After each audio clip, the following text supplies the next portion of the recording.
A paz do Senhor Jesus a todos. No devocional diário de hoje nós vamos estar falando um pouquinho sobre salvação.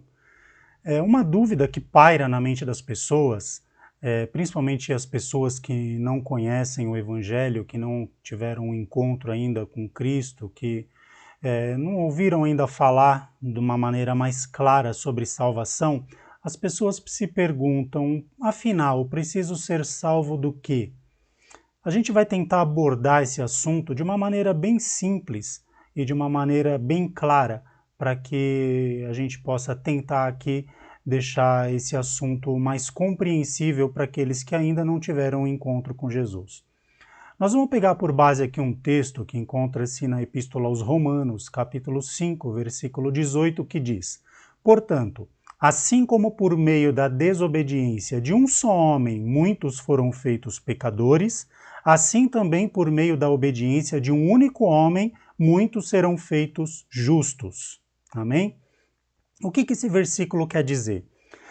Esse versículo está fazendo menção, quando ele fala aqui sobre a desobediência de um só homem, ele está fazendo menção de Adão no momento da queda, lá no Éden. Veja que quando Deus cria o homem, né, Deus cria o homem lá no Gênesis, no comecinho do livro do Gênesis, capítulo 2, e no capítulo 3 nós vemos ali o ato da queda, né, quando o homem desobedece. Quando eu falo homem aqui eu estou falando do casal, da raça humana, né? Eles desobedecem a Deus e pecam contra Deus. Veja que Deus, quando ele cria o homem para ser imortal. E o homem ele era conectado em Deus através do Espírito. O homem é um ser espiritual. Quando Deus cria o homem, ele fala, façamos o homem à nossa imagem e conforme a nossa semelhança. Ou seja, Deus estava querendo dizer que o homem seria um ser espiritual, né? A Bíblia diz que o Deus é espírito. E assim como ele é espírito, importa que os verdadeiros adoradores o adorem em espírito e em verdade. Então nós vemos que Deus ele cria o homem com essa essência espiritual. Mas no momento do pecado, no momento da queda lá no Éden, essa conexão que o homem tinha com Deus, ali o casal tinha com Deus, ela é rompida, ela foi quebrada. E ali o homem teve instantaneamente uma morte espiritual. E isso afetou toda a sua descendência, né? Porque todos nós somos descendentes do primeiro casal, que foram Adão e Eva. Todos nós viemos do primeiro casal. Deus cria o primeiro casal e toda a raça humana hoje é proveniente da união desse primeiro casal. Então, é como se fosse um defeito que esse casal tinha, que nós herdamos deles. É uma falha ali, onde nós nascemos pecadores por causa do erro do casal lá no Éden. Então, veja que todos nós herdamos essa falha. E assim como que por meio da desobediência de um só muitos foram feitos pecadores, assim também por meio da obediência de um único homem, muitos serão feitos justos, que aqui no caso está falando de Jesus. Jesus, ele sendo Deus, para que nós fôssemos absolvidos da nossa culpa, do pecado, ele paga o preço por mim e por você na cruz do Calvário. Veja que o homem ele estava desconectado de Deus, o homem ele já não tinha mais a sua ligação espiritual com Deus. Para isso era necessário pagar o preço por esse pecado, a qual eu e você, no caso, deveríamos pagar esse preço. Mas Deus, no seu infinito amor, ele envia Jesus, né? Jesus, ele se faz homem e ele padece na cruz do Calvário, ele carrega o nosso pecado sobre ele e ele paga o preço, né, da dívida que eu e você tínhamos por conta do pecado do casal. Então, como nós herdamos esse pecado por meio de um homem, também nós herdamos essa justificação mediante a fé em Jesus Cristo por meio de um homem, de um sacrifício, no caso de Jesus fazendo esse sacrifício na cruz do Calvário, não é? Veja que por isso João, João Batista, ele fala lá no Evangelho de João, capítulo 1, versículo 29, que, se referindo a Jesus, né, que Jesus ele era o Cordeiro de Deus.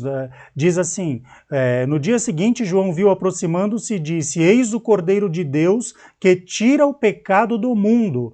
Então, veja que essa nossa salvação, eu preciso ser salvo da condenação do pecado. Nós estávamos destituídos da presença de Deus, da glória de Deus. E através da minha fé em Jesus, quando eu entendo o que Jesus fez por mim na cruz do Calvário, que ele se ofereceu como sacrifício vivo para pagar a minha dívida e a sua dívida, quando eu compreendo isso e confesso a minha fé em Jesus Cristo, a salvação ela me alcança. Eu passo a ser salvo dessa condenação que antes havia sobre mim, essa cédula contrária que antes estava sobre mim, sobre você, que era a cédula do pecado, a qual nós nascemos devedores.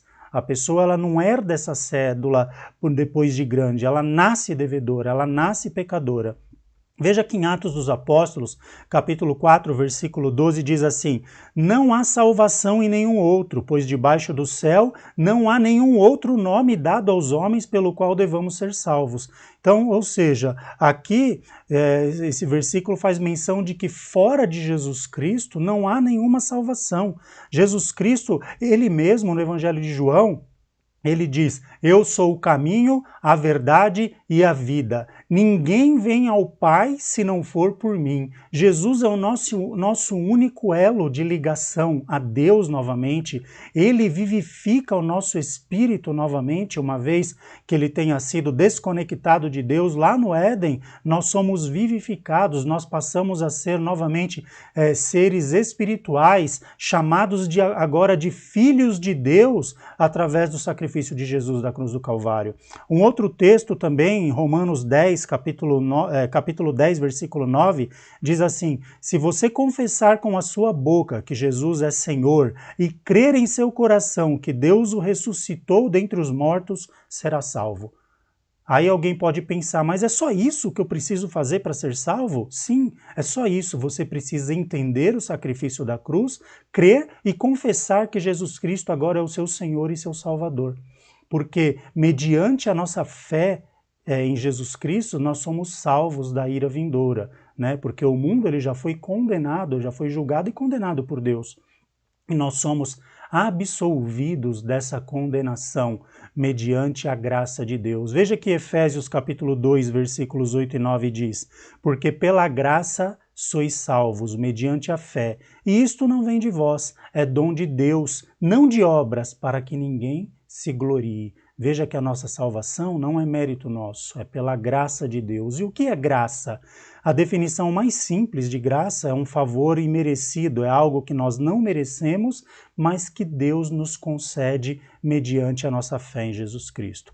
Então, como está escrito, se com a tua boca confessares e com o teu coração creres que Jesus, ele morreu e ressuscitou, levando sobre ele os meus pecados, a minha culpa, pagando essa minha culpa por meio do seu sacrifício na cruz do Calvário, eu sou salvo, nós somos salvos. Amém? Veja que Jesus ele é crucificado, ele morre e ao terceiro dia ele ressuscita. E hoje ele está à destra de Deus, né? Todo o poder foi lhe dado no céu, na terra. Jesus hoje ele é Senhor, ele habita no altos céus e ele está com o seu plano de salvação concluído. Basta que eu e você creiamos no nome dele, creiamos em seu sacrifício na cruz do Calvário, para que essa tão maravilhosa graça nos alcance e nós possamos desfrutar dessa também tão maravilhosa salvação. Amém? Vamos orar? Senhor, nosso Deus, nosso Pai, em nome de Jesus, que essas simples palavras, Senhor, produzam efeito na vida daqueles que ainda não te conhecem, daqueles que possam estar vendo ou ouvindo essa mensagem, que produzam um efeito libertador, um efeito, Senhor, onde a sua graça se manifeste na vida dessas pessoas e que o teu nome seja glorificado. Completa uma obra de salvação e que tudo seja para a glória do teu nome. Assim nós oramos e te agradecemos no nome santo de Jesus. Amém. Deus abençoe o seu dia, que você tenha um dia maravilhoso na presença do Senhor.